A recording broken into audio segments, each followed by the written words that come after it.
Hello doctor గారు. Hi hi. Sir ఇప్పుడు చాలామంది నొప్పి నొప్పి ఇంజెక్షన్స్ తీసుకుంటున్నాము అని అంటుంటారు. అండ్ స్టెరాయిడ్ ఇంజెక్షన్స్ అంటుంటారు. ఈ రెండు అసలు ఒకటేనా? యా, ఈ గుడ్ క్వశ్చన్ అండి. బేసికలీ నొప్పి ఇంజెక్షన్స్ అనేవి as you said different things ఉంటాయండి. నొప్పికి మామూలుగా డైక్లోఫెనాక్ ఇంజెక్షన్స్, మనం మక్కకు చేసే ఇంజెక్షన్స్ అంటే నార్మల్ ఈ మజిల్ ఇంజెక్షన్స్ చేస్తాం, లేకపోతే కొంచెం పారాసెటమాల్ ఇంజెక్షన్స్ పెడతాం. అది వేరండి. అదేంటంటే కేవలం టెంపరీగా పెయిన్ రిలీఫ్ కోసం.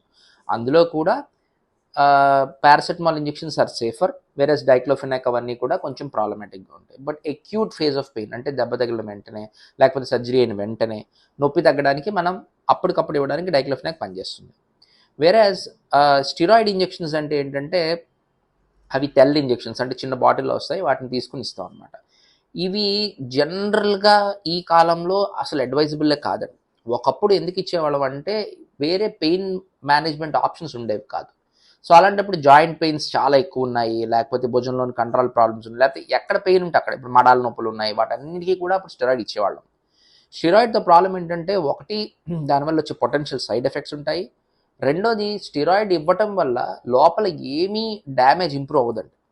స్టెరాయిడ్ అనేది కేవలం ఏంటంటే నొప్పి తెలియకుండా ఉండే డ్రగ్ తప్ప లోపల ఏ మాత్రము ఇంప్రూవ్మెంట్ ఉండదు.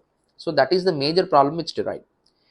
ఇప్పుడు స్టెరాయిడ్స్ ఎందుకు ఇవ్వట్లేదు అంటే మనకి స్టెరాయిడ్ కన్నా బెటర్ టెక్నిక్స్ వచ్చాయి. అంటే మనం పిఆర్పి ఇంజెక్షన్స్ అనేవి వచ్చాయి. సో పిఆర్పి ఇంజెక్షన్ అడ్వాంటేజ్ ఏంటంటే మనం దాంతోపాటు హీలింగ్ కూడా జరుగుతుంది, అంటే పెయిన్ తగ్గుతుంది, అట్ ద సేమ్ టైం లోపల ఉన్న ప్రాసెస్ రివర్స్ అయ్యి ఆ కండరం అది మానే అవకాశాన్ని కూడా మనం ఇస్తున్నాం. సో స్టెరాయిడ్స్ అనేవి in the current days unless absolutely indicated, అంటే ఇంకా తప్పదు వీళ్ళకి స్టెరాయిడ్ ఒకటే ఇవ్వగలము అంటే తప్ప జనరల్గా ప్రిస్క్రైబ్ చేయట్లేదు.